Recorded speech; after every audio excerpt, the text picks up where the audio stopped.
Pues si os parece, vamos a comenzar.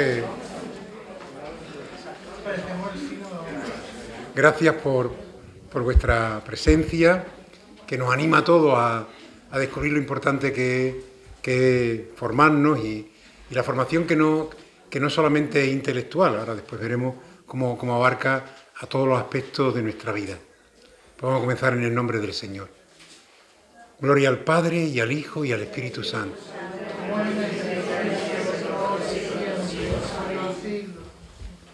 Mirad, como os decía, la formación es integral. Y normalmente siempre que hablamos de formación entendemos que va a ser, digamos, algo que tiene que ver con nuestra mente. Algo que lo que nos va a ayudar es a tener la idea más clara. Y es verdad, es un aspecto fundamental. Si no tenemos bien amueblada nuestra cabeza, pues evidentemente nuestros sentimientos también andarán un poco alocados y nuestras acciones pues serán muy dispersas.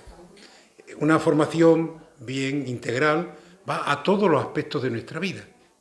Va a la mente, porque somos, a Dios gracias, seres racionales, pero no solamente somos seres racionales, somos también seres sentimentales. La formación tiene que también tocar y moldear también nuestros sentimientos. De alguna forma, ese moldear nuestros sentimientos es lo que pretende el Evangelio. San Ignacio de Loyola, en los ejercicios espirituales, que una experiencia que él tuvo, una experiencia religiosa, Ignacio de Loyola le ocurre un poco como a San Pablo. Lo que pasa es que él era católico de nacimiento, pero como buen católico vivía como viven la mayoría de los buenos católicos, como si Dios no existiera, vamos. Y en un momento de su vida, a partir de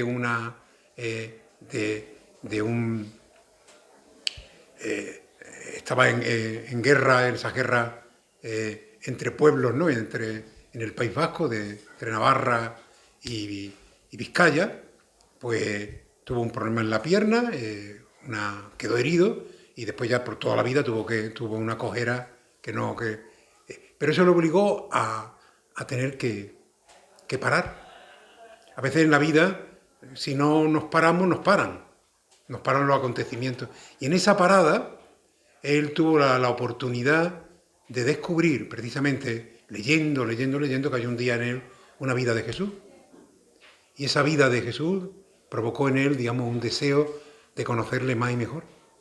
Hasta el punto que, curiosamente, porque era un caballero del siglo XVI, pues evidentemente él piensa que tiene que hacer lo increíble y decide que tiene que ir a Tierra Santa a convertir allí a los infieles. Eso es una cosa muy propia. También San Juan de Dios, San Francisco de Asís, un montón de siglos antes también fue a Tierra Santa con idea de morir mártir.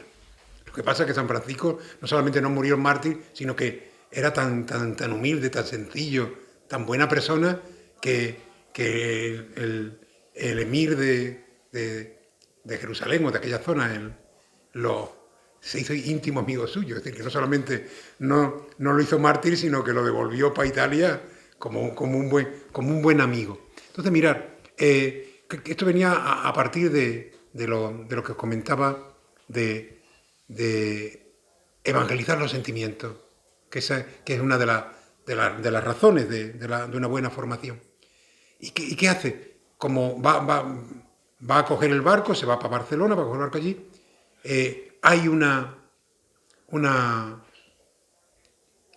peste, una epidemia de peste terrible, se esconde, porque para no contagiarse, no puede salir, en Manresa, en una cueva, y allí tiene esa inspiración de ir escribiendo lo que ha supuesto para él el encuentro con Jesús.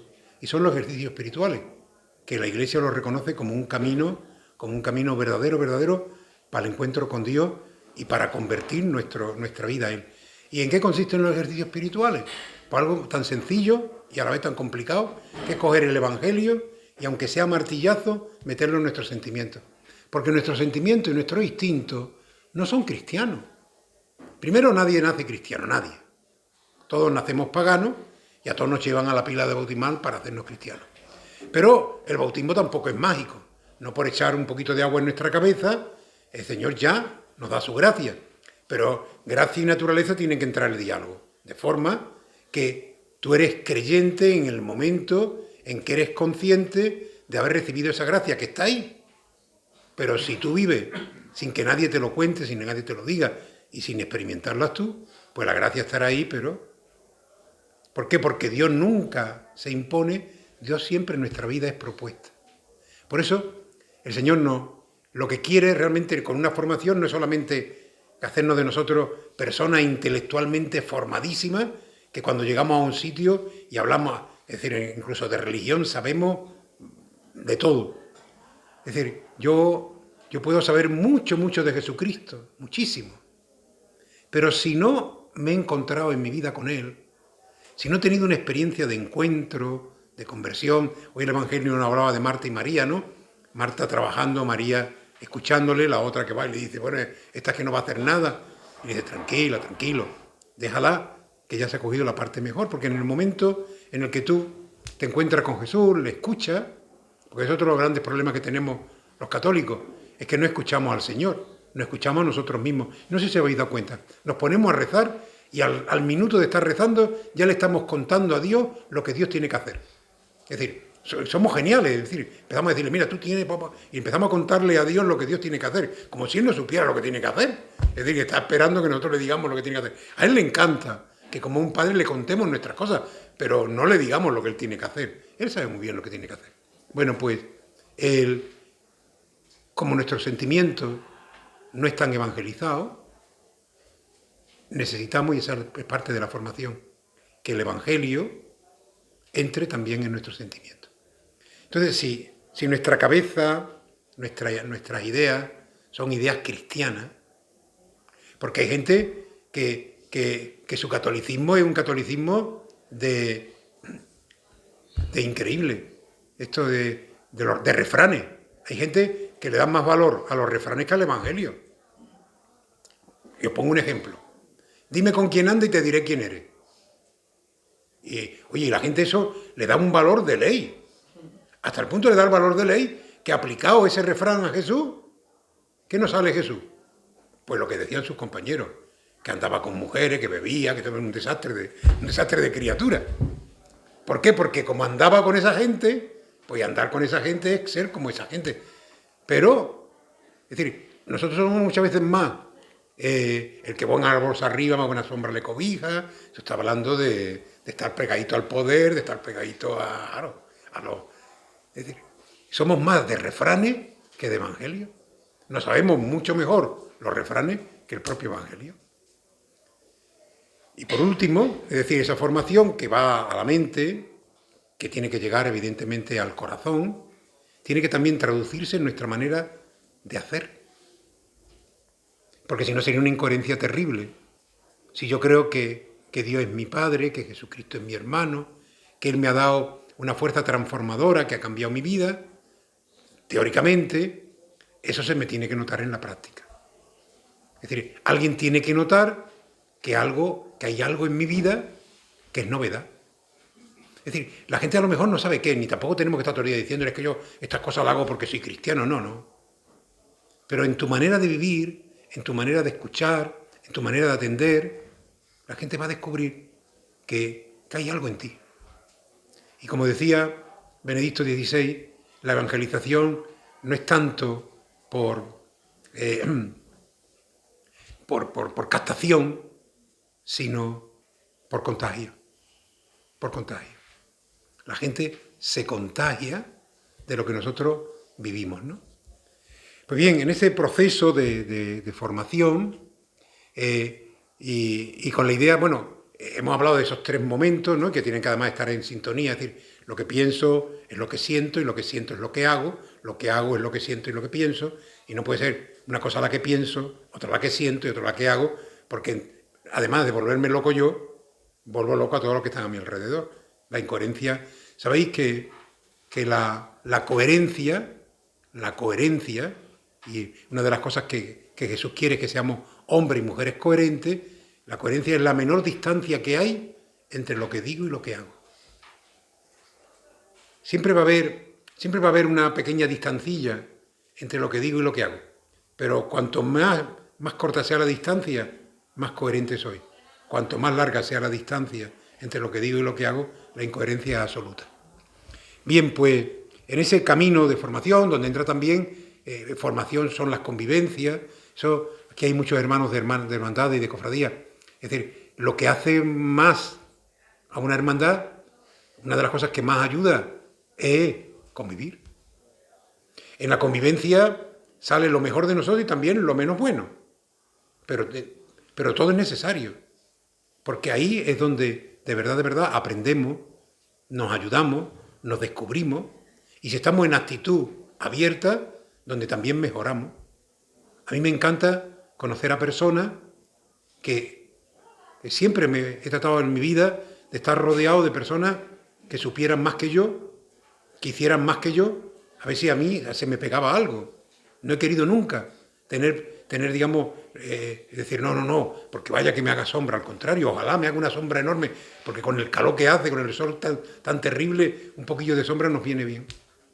Y precisamente una de las cosas que estamos padeciendo es que nos gobiernan personas que dan poca sombra, ¿no? Toda la sombra se la quedan ellos, con lo bonito que sería que les pudiéramos admirar, ¿verdad? Que les pudiéramos, con lo bonito que sería que les pudiéramos admirar y que dijéramos, oh, Fernando, yo quisiera ser como ese señor, que está dando la vida por nosotros, que se está preocupando de las personas que están en mayor dificultad. Porque esa es la política es la ciencia de la transformación y del trabajo por la polis, ¿no? Por el pueblo. Bien, pues convivir también es formación, descansar es formación, escuchar una buena música también forma, tener un diálogo tranquilo y sereno con la persona que amamos y nos ama, forma, reunirnos los amigos para celebrar es formación, todo eso es formación. Y a veces la reducimos a aprender rápido, a memorizar algo, a tenernos. Eso también, pero es una parte.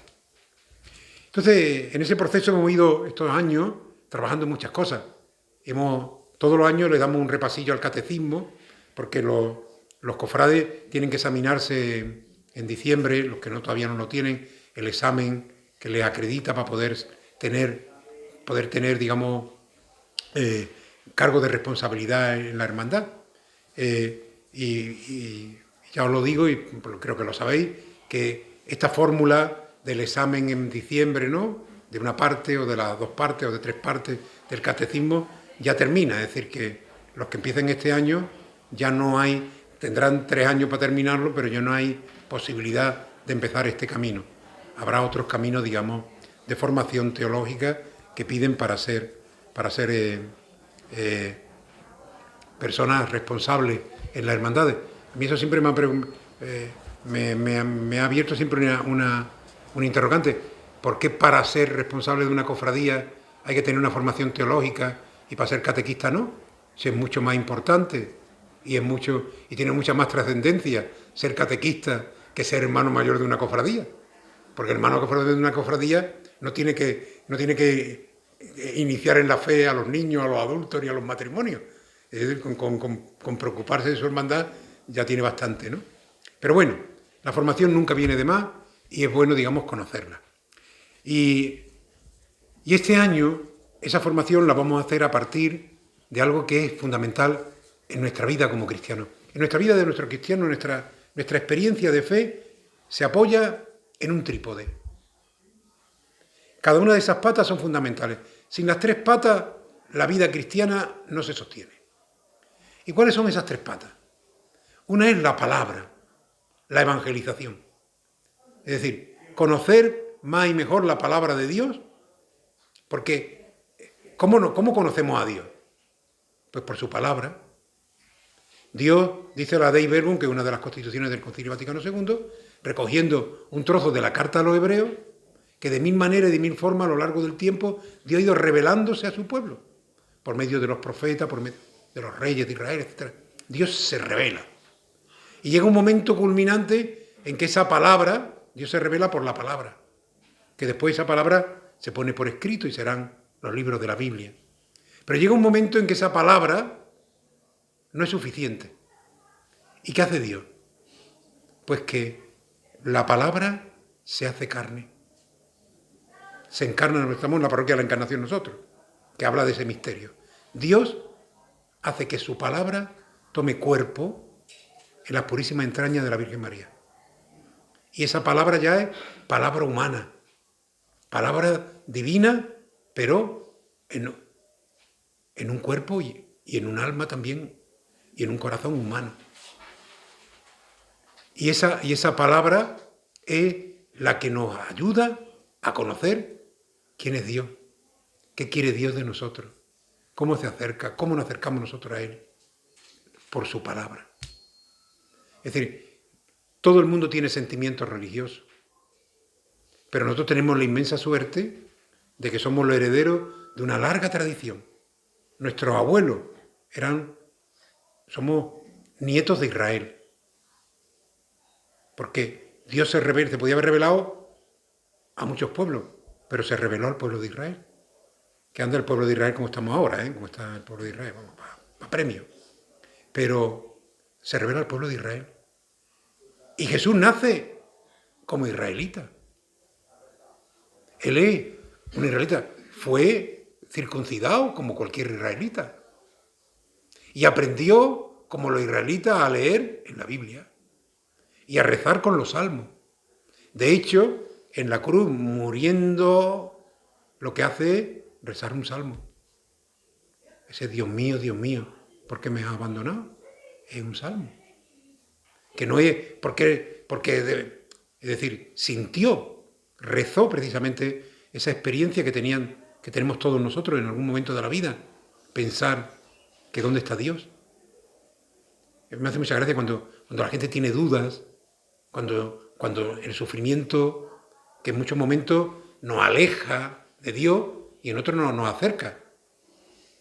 Y en ese momento es cuando el salmista dice, Dios mío, ¿por qué me has abandonado? Pero el salmo continúa. Pero esa experiencia también la experimentamos nosotros, la experimentó Jesús.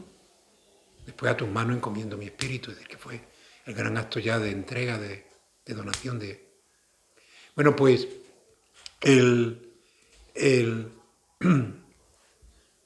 Dios se revela y su palabra es fundamental. La palabra es una parte esencial de nuestra vida como creyente. Eso está en el Evangelio, va a estar en todas las formaciones. Yo no vengo a contaros aquí anécdotas no es mi palabra. Yo voy a tratar siempre de que mi palabra, por lo menos, no entorpezca la palabra de Dios. Que es lo que dice también el profeta, Señor, pero ¿cómo? Si yo tengo labio impuro, ¿cómo voy yo a hablar de ti, no? Y cuenta el libro, ¿no? Que el Señor cogió un ángel, ¿no? Y le pasó, digamos, un carbón ardiente por los labios, pobrecito. Pero era una manera de decir, yo te voy a purificar. Nosotros no nos predicamos a nosotros mismos. Nosotros, si nos predicamos a nosotros mismos, pues menudo desastre. Nosotros predicamos siempre el Evangelio de Jesús. Y al predicarlo, pues muchas veces nos sentiremos denunciados, como sentimos, ni nos sentimos todos denunciados muchas veces por la palabra de Dios, porque unas veces esa palabra es una palabra que nos ratifica en lo que estamos viviendo y otras veces nos dice el Señor, Majo, estás muy lejos, porque somos rencorosos, porque no perdonamos, porque bueno, por tantas cosas que muchas veces en nuestra vida, y tú a lo mejor, yo mismo, puedo estar, digamos, en un momento difícil de mi vida de no perdonar, y ahora tengo que salir a predicar que hay que perdonar. Y no puedo decir, bueno, hay que perdonar, pero bueno, pero según en qué momento no perdone. No, haciendo esa predicación me estoy denunciando a mí mismo. Bueno, la palabra es una pata. La segunda pata es la caridad. Sin caridad, si Dios es amor, la caridad no es ayudar a los pobres. La caridad es amarnos y amar a los hombres como Dios los ama. Y porque los amo, yo no puedo permitir ni puedo estar contento de que haya pobres, haya hambrientos, haya personas, digamos, privadas de libertad, haya personas maltratadas, porque yo amo a la gente. Pero lo primero que tiene la caridad es querernos. Y porque nos queremos, actuamos. Y porque actuamos, evidentemente, pues a lo largo de la historia la Iglesia siempre ha tenido una gran preocupación, como la tuvo Jesús, por los enfermos, por los pobres, por los vulnerables, por los perseguidos, por los exiliados. En la Biblia hay 3 grupos de personas en las que dejan muy claro que son las preferencias de Dios. El huérfano, la viuda y el emigrante. Cuando el Papa nos da la vara con los emigrantes, ¿no? Y la gente se pone muy nerviosa, ¿no? Porque no está bien, no se lo está inventando. Enmendémosle la plana a Dios.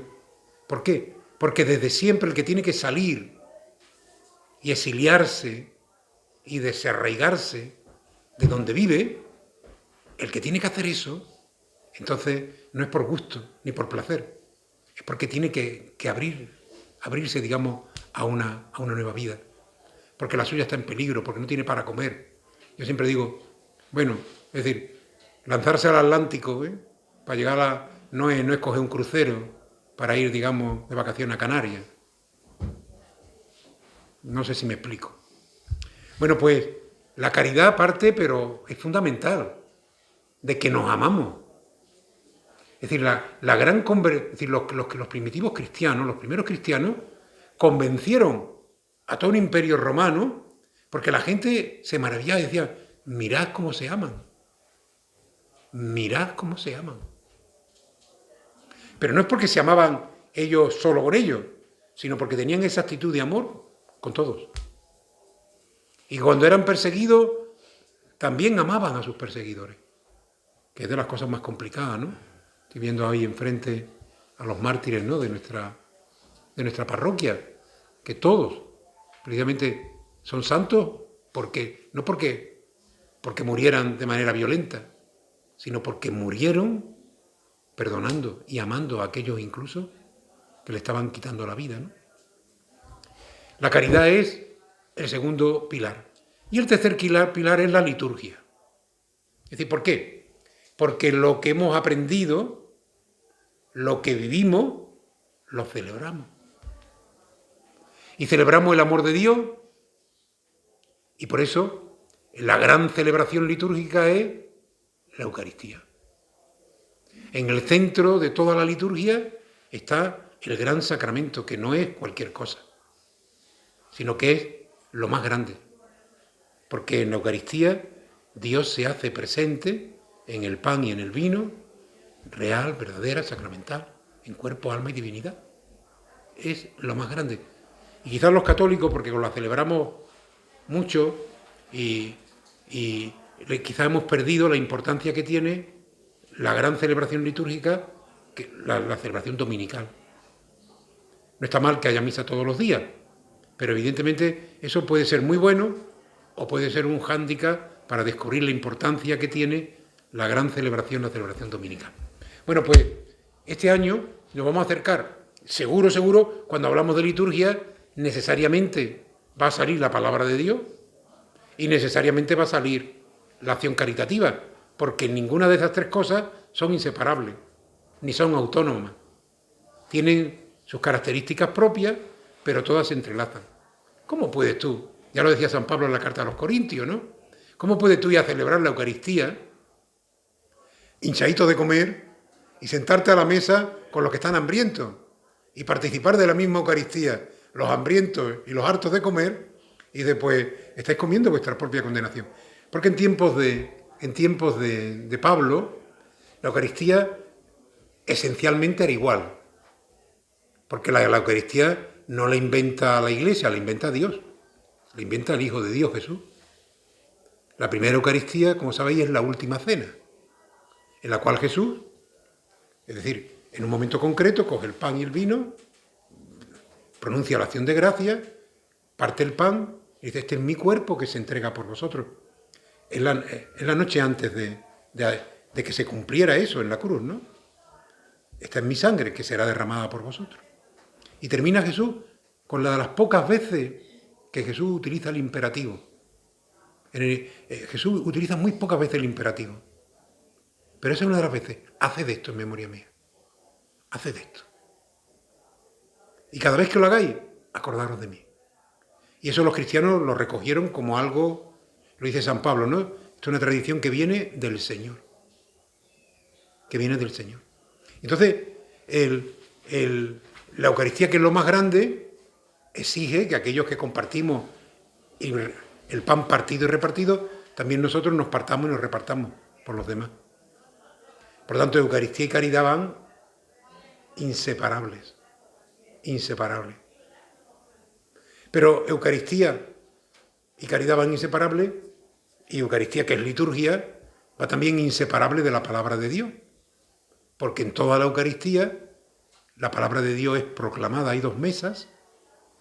Una mesa que es la mesa de la Eucaristía, del pan y del vino, y hay otra mesa tan importante y tan digna, y a la que hay que reverenciar casi como al pan y al vino, que es la palabra de Dios.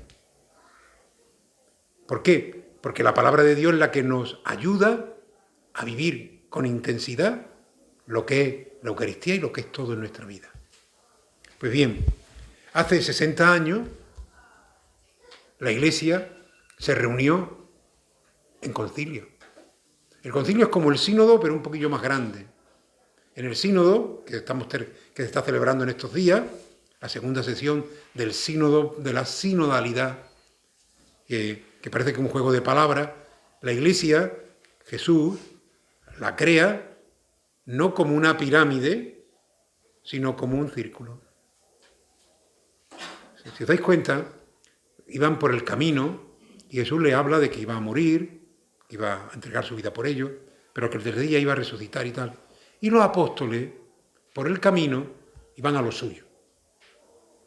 Jesús le está hablando de entregarse y ellos están hablando de quién va a ser el más importante. Es decir, quién va a heredar la carpintería, ¿no? Es decir, quién se va a quedar con él. Y cuando llega a casa, Jesús les pregunta, oye, ¿de qué hablabais por el camino? Y los discípulos se llenan de vergüenza y callan, no dicen nada. Porque por el camino iban hablando de quién era lo importante. Y Jesús le dice, no les pegue, no les castiga, no les regaña, sino que le da la catequesis. El que quiera ser primero entre vosotros, sea el servidor de todos. Como yo, que no he venido a ser servido, sino a servir. Por lo tanto, Jesús crea una comunidad donde todos son iguales, donde todos tienen la misma dignidad. Y el más importante no es el que más títulos tiene, ni el que más grita, ni el que más manda, ni el que más impone, sino el que más sirve. Y con que eso a veces se va desfigurando, curiosamente, que en algunos momentos seguro que el que tenía ese título no lo había leído. ¿Sabéis cuál es el título que tiene el Papa? El siervo de los siervos de Dios. Dado que la comunidad cristiana es una comunidad de servidores, el servidor más importante, que es el Papa, es el servidor de los servidores, el siervo de los siervos de Dios. Claro, a lo largo de la historia, ya habéis estudiado la historia de la Iglesia como yo, de todo ha habido. El Papa ha sido rey, el Papa ha sido de todo, pero vamos, a Dios gracias, como Pablo y como todos, la Iglesia también se ha ido, a lo largo de la historia, pues ha ido también reformando, porque hacía falta. Mucha gente dice, hay que volver a los orígenes, sí, pero en los orígenes también había ya problemas. Los primeros cristianos ya se peleaban, ya querían imponer cada uno su idea, ya tuvieron que hacer concilios para ponerse de acuerdo, porque cada uno... Es decir, ¿por qué? Porque el ser humano, como no somos ni ángeles, ni todavía somos divinos, aunque temamos la imagen de Dios, siempre queda las consecuencias y las huellas del pecado original. Mucha gente dice, yo no creo en el pecado original. No. Digo, sí, porque eres tan santo, en tu vida es todo tan bueno, nunca has hecho nada malo, nunca has tenido un mal día ni un mal pensamiento, que puro y limpio, inmaculado. Vamos, la Inmaculada Concepción. Anga, hombre. Ah, que no existe el pecado. Pero bueno, que no existe el pecado, pero estáis viendo Gaza, estáis viendo Ucrania, estás viendo ese señor que le corta la cabeza al alcalde de su pueblo, que no existe el pecado. Pero bueno, qué fantasioso, pero no hay que irse a cosas tan extremas. Es que mirémonos cada uno por dentro. Si dejáramos que nuestros sentimientos no evangelizados fluyeran, haríamos cosas peores que los mismos demonios. Peores que los mismos demonios. Por eso digamos, es tan importante formarse. Bien, pues nosotros este año vamos a estudiar, vamos a trabajar una de esas patas, que es la liturgia. En la liturgia no solamente está la Eucaristía, que es lo más importante, sino que está toda la acción, digamos, celebrativa de la Iglesia. Y me alegro enormemente que estéis aquí muchos cofrades, o estemos muchos cofrades, porque realmente hay una parte fundamental de las hermandades que es precisamente la celebración, el culto. Aunque seamos cada uno de nuestro padre y nuestra madre, y nos guste el doraillo, ¿no? Y todas esas cosas, ¿no? Pero al final, lo que queremos fundamentalmente es darle gloria a Dios. Que curiosamente la única cosa que Dios no puede darse es gloria. Dios puede hacerlo todo, menos darse gloria a sí mismo. La gloria a Dios se la dan los ángeles y nosotros. Mirad que somos importantes, y es bueno Dios que ha dejado que quien le glorifiquemos a Él, que es lo más grande, sean los ángeles y nosotros. Bueno, pues todo lo que tiene que ver con glorificar a Dios con vuestras vidas, ¿no? Con nuestras vidas, es la Sagrada Liturgia. Bueno, pues como decía, hace 60 años la Iglesia descubrió que necesitaba una palabra italiana, ayornarse, ponerse al día, el ayornamiento. Y el Papa bueno, Juan XXIII, que para que veáis las cosas, los cardenales habían elegido, después de Pío XII, que era un papa que duró mucho tiempo, que le tocó vivir un momento convulso, pero que era un príncipe incluso por cuna, porque había nacido de una familia noble. Pues otro había nacido, San Pío X era hijo de un cartero. Es decir, que los papas del siglo XX son todos, del siglo XIX y XX son todos santos, pero este en concreto era príncipe no solo porque era cardenal y príncipe de la Iglesia, sino porque por cuna también era príncipe. Y tenía pues cada uno es como es y nace donde nace y su cultura es la que tiene. Y Pío X fue un gran papa, que le tocó la Segunda Guerra Mundial, todo el problema con el nazismo, con los judíos, pero había tenido un pontificado muy, muy intenso, pero la Iglesia estaba pidiendo a gritos una reforma. Los cardenales, que entonces mayoritariamente eran italianos, cuando llega el momento de elegir a un papa después de Pío XII, elijamos a un papa viejo, que dure poquito, para hacer la transición. Y mientras nos da tiempo a pensar cuál es el papa que queremos para todo esto que hay que hacer. Pero, como sabéis, la Iglesia la lleva a Dios. No la llevan los cardenales, a Dios gracias. Ni los obispos, ni los curas, ni nosotros. La lleva el Espíritu Santo. Eligen a Juan XXIII, que ya era un cardenal. Ahora vivimos muchos más años, pero entonces Juan XXIII murió con 80 y pocos años. Pero todo el mundo ya decía que era muy viejo. También mi abuela, que se murió también mucho, pues mi abuela cuando tenía mi edad era viejísima. Yo también, pero vamos. Lo coincidimos que vestimos los dos de negro. Pero, bueno, pues eligieron a Juan XXIII. Y Juan XXIII, que iba a ser un papa de transición, en menudo lío les metió. Convocó el concilio. Y el concilio trató muchos temas. Y uno de los temas que trató es precisamente la liturgia. En un documento que es dogma de fe, es decir, que se llama Sacrosanctum Concilio. Fue el primer documento que aprobó el concilio. ¿Por qué? Porque había un movimiento litúrgico en toda Europa, fundamentalmente, de que había que renovar la manera de celebrar. Es decir, una cosa, es decir, las celebraciones estaban muy alejadas del pueblo. El pueblo no las entendía. Pero no solo porque fueran en latín, que también, sino porque la mayoría de los signos eran súper desconocidos. El pueblo de Dios no sabía lo que se estaba celebrando, ni el porqué de los signos, ni el porqué de nada. Y entonces había un movimiento que quería hacer esa renovación. Por eso, el primer documento que se aprueba en el concilio es el documento sobre la liturgia, que es el documento en el que vamos a trabajar. Y yo os invito a que busquéis, porque seguro que en vuestra casa estará el Concilio Vaticano II. Estará por ahí perdido.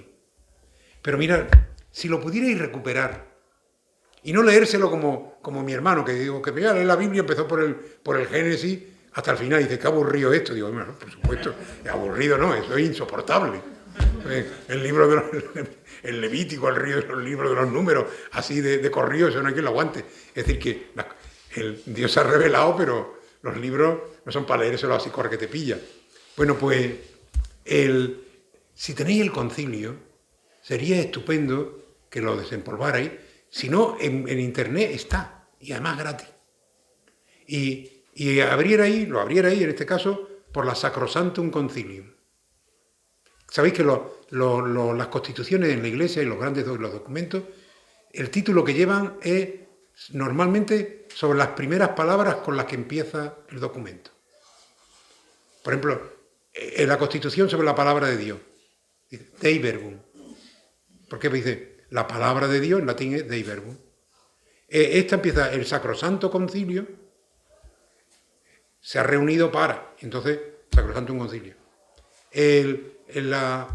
La que es sobre la Iglesia, Lumen Gentium, la luz de los pueblos, pues así empieza el documento. Y después la cuarta, que es sobre la Iglesia y el mundo actual, Gaudium et Spes, es decir, los gozos y la esperanza de nuestros pueblos son los gozos y la esperanza de la Iglesia. Bueno, pues, Sacrosantum Concilio, si lo desempolváis, si tenéis a mí, como me gusta leer en el libro, igual que yo no puedo escribir nada en internet, es decir, a mí la inspiración se me va, yo tengo que escribir a mano. Yo hago todos los miércoles una pequeña intervención en la COPE, y es lo que más trabajo me cuesta, porque tener que decir algo en 2 minutos, y además que un poco sea medio interesante, y eso me cuesta más que hacer un discurso más largo. Bueno, pues, por eso digo que si tenéis el librillo, leedlo, pero a quien le guste leer en internet, están en internet, porque merece la pena. Y os vais a dar cuenta de algo que es increíble, y es que, curiosamente, el Concilio Vaticano II, que se celebró hace 60 años, se ha aplicado, vamos a ser generosos, un 20%. Hay, digamos, partes del concilio, por ejemplo, el Dei Verbum. La gente, es decir, el pueblo de Dios, no hablo ya de los que no creen, ¿no? El pueblo de Dios, la palabra de Dios, bueno, eso nos resulta además, es decir, no la entendemos, no la hemos profundizado, no la hemos llevado a la gente. Después de 60 años, es verdad que antes estaba en latín y la gente no la podía leer, pero después de 60 años, por lo menos todos tenemos una Biblia en nuestra clase, pero llena de polvo, vamos, impresionante. No es un libro de cabecera. Y como eso, tantas cosas. Y todavía hay gente en la iglesia que dice, hagamos otro concilio. Pero no, vamos a otro concilio. Vamos a intentar vivir y poner en práctica lo que hace 60 años. Y os daréis cuenta de otro detalle. En concreto, en el tema de la liturgia. Que todo lo que el concilio decía, en gran parte, algo ya hemos hecho. Hay mucho por hacer. Pero curiosamente, lo que queda por hacer es precioso, pero no lo hemos descubierto. No hemos tenido tiempo. O se nos ha olvidado que esas cosas también las teníamos que vivir. En concreto, y con esto termino, el esquema de la Constitución Dei Verbum son 7 capítulos y un apéndice. El primer capítulo son los principios generales para la reforma de la liturgia.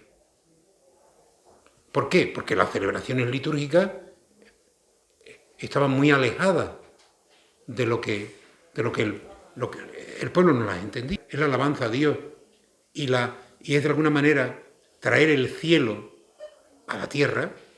Si el cielo, por muy bonito que sea, yo no me estoy enterando de nada, ¿cómo puedo yo estar a gusto en una celebración, ¿no?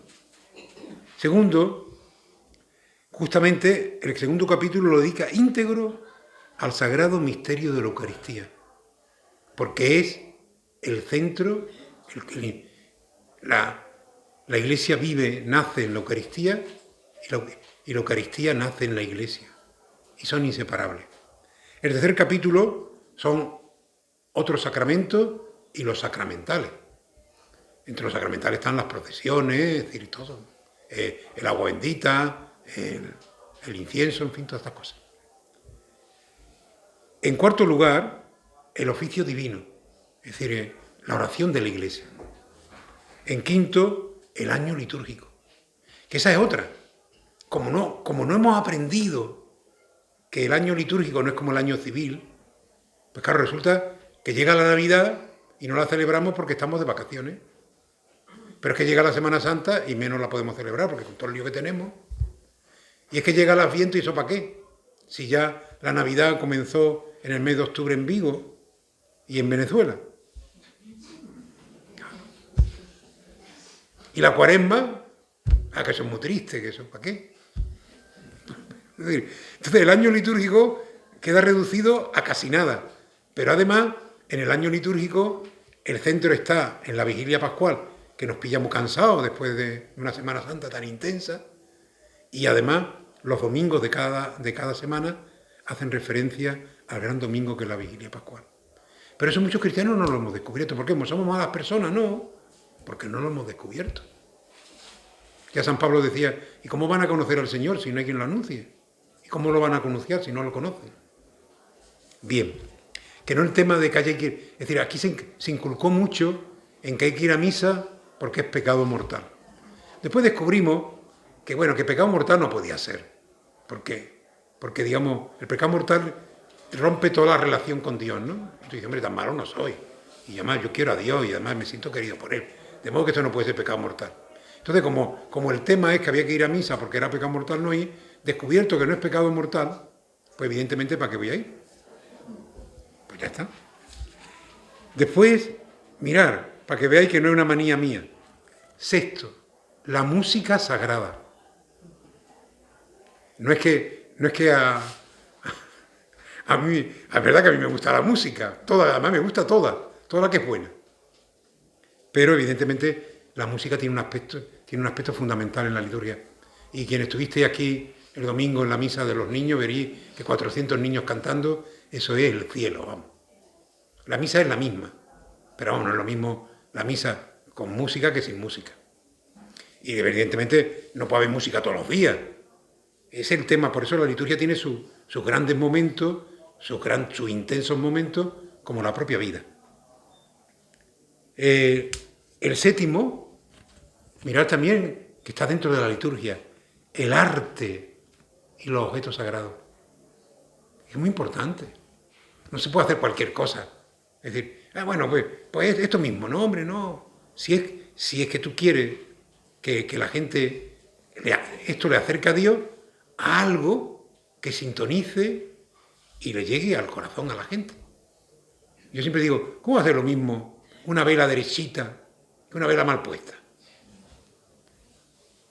Igual. ¿Cómo hacer lo mismo unas flores, aunque sean 3, bien colocaditas, que no hay tiras? ¿Cómo va a ser lo mismo un paño bien limpito y bien colocado que un paño ahí tirado como... Y estoy diciendo cosas muy sencillas de todos los días, ¿no? Yo entro en una capilla y ya viéndola digo, aquí lo que es el arte no ha entrado. El arte está perdido. Y por último, en el apéndice, y se aprobó en el año 1963, declaración sobre la revisión del calendario.